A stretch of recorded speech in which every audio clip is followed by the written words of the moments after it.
সবাইকে স্বাগত। আপনারা যারা পরীক্ষা দিবেন আপনাদের পরীক্ষাটি এমসিকিউ হবে। আজকে আমি দেখিয়ে দেব কোন কোন বিষয় কোন কোন টপিক থেকে প্রশ্ন আসবে। সম্পূর্ণ ভিডিওটা ধৈর্য সহকারে দেখলে আপনি পরীক্ষায় পাশ করতে পারবেন। যেমন এখানে রয়েছে আধুনিক অলিম্পিকের জনক কে। এখানে 4টা অপশন দেয়া থাকবে। মনে করেন এই খ নাম্বার অপশনটি সঠিক, তাহলে খ নাম্বার অপশনটি ভরাট করলে আপনারা নাম্বারটি পেয়ে যাবেন। এমনভাবে কিন্তু আপনাদের পরীক্ষায় থাকবে, ঠিক আছে? আর আপনারা যারা পরীক্ষায় উত্তীর্ণ হতে চান, পরীক্ষার প্রশ্ন প্যাটার্ন যেমন থাকবে সেম প্যাটার্নে আমরা একটি চূড়ান্ত সাজেশন তৈরি করেছি একদম শর্ট করে।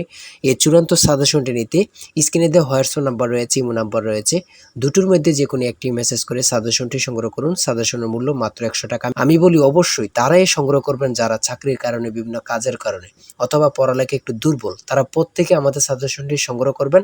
সাজেশনটি A to Z পড়ে গেলে আপনি পরীক্ষা উত্তীর্ণ হয়ে যাবেন। আমি বলি অবশ্যই প্রত্যেকে সাজেশনটি সংগ্রহ করবেন। আপনাদের পরীক্ষাটি এমসিকিউ হবে। যেমন এখানে সর্বপ্রথম রয়েছে আধুনিক অলিম্পিকের জনক কে, ফেরেজ দ্য কুইলার। 2 নম্বরে রয়েছে নোবেল পুরস্কার দেয়া শুরু হয় কখন থেকে? 1901 সাল থেকে। খুবই গুরুত্বপূর্ণ। এখানে যে রয়েছে আধুনিক অলিম্পিকের জনককে ফেরেজ দ্য কুইলার, খুবই গুরুত্বপূর্ণ, ঠিক আছে? এখানে যে প্রশ্নটুকু নিয়ে এসেছি ভেরি ইম্পর্টেন্ট প্রশ্ন উত্তরগুলো, ঠিক আছে? সেমভাবে আমাদের সাজেশনে উল্লেখ করেছি ইনশাল্লাহ। তারপরে 3 নম্বরে রয়েছে বাংলাদেশের বর্তমান জিডিপি কত বিলিয়ন ডলার, ঠিক আছে? তারপরে রয়েছে চীনের মুদ্রার নাম কি? ইউয়ান। খুবই গুরুত্বপূর্ণ। এমনভাবে কিন্তু আমরা সাজেশনটি তৈরি করেছি, খুবই গুরুত্বপূর্ণ। আপনারা ভিডিওটি দেখার আগে অতি দ্রুত আমাদের সাজেশনটি হোয়াটসঅ্যাপ অথবা ইমোতে মেসেজ করে সংগ্রহ করে পেলেন, ইনশাল্লাহ আপনি পরীক্ষায় পাশ করতে পারবেন। এখানে রয়েছে বাংলাদেশের জাতীয় সঙ্গীতের মোট চরণ সংখ্যা কতটি? খুবই গুরুত্বপূর্ণ, যা বলার ভাষা নেই, ঠিক আছে? তারপরে রয়েছে এখানে বাংলাদেশের সংবিধানের রক্ষক কে? Supreme court. তাই বলি অবশ্যই আমাদের চ্যানেলটি সাবস্ক্রাইব ও পেজটি ফলো দিয়ে রাখবেন। কেন? পরীক্ষার নোটিশ, পরীক্ষার রেজাল্ট, পরীক্ষার প্রশ্ন সমাধান, যাবতীয় সকল তথ্য সবার আগে আমরা ভিডিও আপলোড দিয়ে রাখি। আপনি যদি চ্যানেলটি সাবস্ক্রাইব, পেজটি ফলো দিয়ে রাখেন, সবার আগে চলে যাবে আপনার কাছে নোটিফিকেশন। মনে করেন আপনি পরীক্ষা দিয়েছেন, পরীক্ষার প্রশ্ন সমাধান দেখিয়ে দিব, তারপরে রেজাল্টের অপেক্ষা করা লাগবে না, আমাদের চ্যানেলে পেয়ে যাবেন, সকল তথ্য পেয়ে যাবেন এবং কি নতুন চাকরির তথ্য পেয়ে যাবে। সার্কুলার দেওয়ার সাথে আমাদের চ্যানেলে আপলোড দেওয়া হবে। আপনি শুধু আমাদের চ্যানেলটি সাবস্ক্রাইব, পেজটি ফলো দিয়ে রাখলে সবার আগে চলে যাবে আপনার কাছে নোটিফিকেশন। তাই অবশ্যই চ্যানেলটি সাবস্ক্রাইব, পেজটি ফলো দিয়ে আমাদের মেম্বার সদস্য হয়ে আমাদের সাথেই থাকবেন। এটা আপনারা অনেকেই জানেন, অনেকে জানেন না। খুবই গুরুত্বপূর্ণ একটি প্রশ্ন উত্তর, ঠিক আছে? তারপরে এই পাশে কি রয়েছে আমরা দেখে নিই। তারপরে এই পাশে রয়েছে দারিদ্র কবিতাটি নজরুল ইসলামের কোন কাব্যগ্রন্থের অন্তর্ভুক্ত? 12 নম্বর রয়েছে দারিদ্র কবিতাটি নজরুল ইসলামের কোন কাব্যগ্রন্থের অন্তর্ভুক্ত, ঠিক আছে? খুবই গুরুত্বপূর্ণ একটি প্রশ্ন উত্তর। তারপরে রয়েছে শিকতর শব্দের অর্থ কী? তারপরে 14 নম্বরে রয়েছে নিচের কোন শব্দটি লিঙ্গান্তর হয় না, ঠিক আছে? সঠিক উত্তর হচ্ছে মালি। খুবই গুরুত্বপূর্ণ একটি প্রশ্ন। এই প্রশ্নটি অনেক চাকরি পরীক্ষায় আসছে, হ্যাঁ? এমনভাবে আমরা যে প্রশ্নগুলো খুবই গুরুত্বপূর্ণ, এই প্রশ্নগুলো নিয়ে আমরা আজকে কথা বলবো এবং কি আমাদের সাজেশন উল্লেখ করেছি। বিগত সালের প্রশ্ন ও বিভিন্ন পরীক্ষার গুরুত্বপূর্ণ প্রশ্ন উত্তরগুলো নিয়ে কিন্তু আমাদের সাজেশনটি রচিত।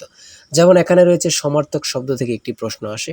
তারপর ইংরেজি পার্ট থেকে দেখেন অ্যান্টোনিম থেকে প্রশ্ন আসবে। অ্যান্টোনিম, সিনোনিম, তারপরে আর্টিকেল, ভয়েস থেকে আসবে। ট্রান্সলেট থেকে তো অবশ্যই আসবে। ট্রান্সলেট থেকে 2 থেকে 3টা প্রশ্ন অবশ্যই থাকবে, ঠিক আছে? তারপরে এখানে অ্যাবস্ট্রাক্ট নাউন থেকে থাকবে। তারপরে সিনোনিম। আমি বলি অ্যান্টোনিম এবং কি সিনোনিম থেকে অবশ্যই প্রশ্ন থাকবে। আপনারা এই 2টা পড়ে যাবেন, ঠিক আছে? Synonym, antonym, translate, article, preposition, এগুলা থেকে অবশ্যই প্রশ্ন থাকে। যেমন এখানে রয়েছে কারের স্পেলিং থেকে একটি প্রশ্ন, ঠিক আছে? এখানে খুবই গুরুত্বপূর্ণ। তারপরে এখানে রয়েছে অ্যান্টোনিম থেকে। এই প্রশ্ন উত্তরগুলো খুবই গুরুত্বপূর্ণ, ঠিক আছে? প্রত্যেকে আমাদের সাজেশনটি অবশ্যই সংগ্রহ করবেন, ঠিক আছে? তারপরে এদিক দিয়ে রয়েছে গণিত অংশ থেকে বার্ষিক 5% হার মুনাফায় 400 টাকা 2 বছরের চক্রবৃদ্ধি মূলধন কত? আমাদের প্রত্যেকটি প্রশ্নের ব্যাখ্যা ও সমাধান সহ পেয়ে যাবেন, হ্যাঁ? তারপরে 33 নম্বরে রয়েছে 1 থেকে 31 পর্যন্ত মৌলিক সংখ্যা আছে কয়টি বা কতটি রয়েছে, ঠিক আছে? মৌলিক সংখ্যা থেকে অবশ্যই প্রশ্ন থাকে, হ্যাঁ?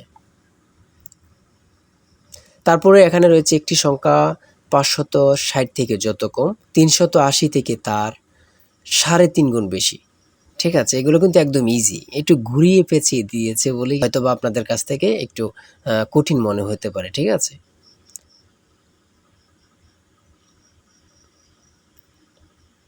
তারপরে পিতা পুত্র থেকে এখানে অঙ্ক দিয়েছে, শতকরা থেকে এখানে দিয়েছে। 5 ডজন কলা ও 2 হালি ডিমের দাম 672 ও একটি ডিমের দাম 9 টাকা হলে 1 হালি কলার দাম কত? খুবই গুরুত্বপূর্ণ কিন্তু, ঠিক আছে। সৌদাসল থেকে দিয়েছে, চতুর্ভুজের জ্যামিতি থেকে দিয়েছে। যদি তেলের মূল্য 25% বৃদ্ধি পায় তবে তেলের ব্যবহার শতকরা কত কমালে তেল বাবদ খরচ বৃদ্ধি পাবেন? এখানে এগুলো কিন্তু অনেক পরীক্ষায় আসে, প্রত্যেকটা পরীক্ষায় প্রায় এমন প্রশ্ন আসে। আপনার যদি এখানে 25% থাকে সবসময় এখানে 20% রেজাল্ট হয়, ঠিক আছে। আবার এখানে যদি 20% থাকে এখানে কিন্তু 25% রেজাল্টটা হয় প্রায় অঙ্কতে। আপনার 100 থেকে 90টাই এমন কিন্তু, হ্যাঁ। তারপরে রয়েছে 250 টাকা শতকরা কত সমান 10 টাকা। 250 টাকা শতকরা কত সমান 10 টাকা, হ্যাঁ। পরপর 5টি সংখ্যার যোগফল 555 হলে সবচেয়ে বড় সংখ্যাটি কত হবে? খুবই গুরুত্বপূর্ণ প্রশ্ন উত্তর, ঠিক আছে। আমি বলি অবশ্যই যারা যারা পরীক্ষা দিবেন প্রত্যেকে আমাদের সাজেশনটুকু সংগ্রহ করবেন। আর যার যে কোনো সমস্যা আমাদের কমেন্টে লিখুন, ইনশাল্লাহ আপনি সকল কিছু সাথে সাথে সমাধান পেয়ে যাবেন। আর অবশ্যই আমাদের চ্যানেলটি সাবস্ক্রাইব ও পেজটি ফলো দিয়ে রাখলে ভিডিও আপলোড দেওয়ার সাথে সাথে চলে যাবে আপনার কাছে নোটিফিকেশন। তাই অবশ্যই চ্যানেলটি সাবস্ক্রাইব ও পেজটি ফলো দিয়ে আমাদের সঙ্গে থাকেন। সবাই ভালো থাকবেন, সুস্থ থাকবেন। আল্লাহ হাফেজ।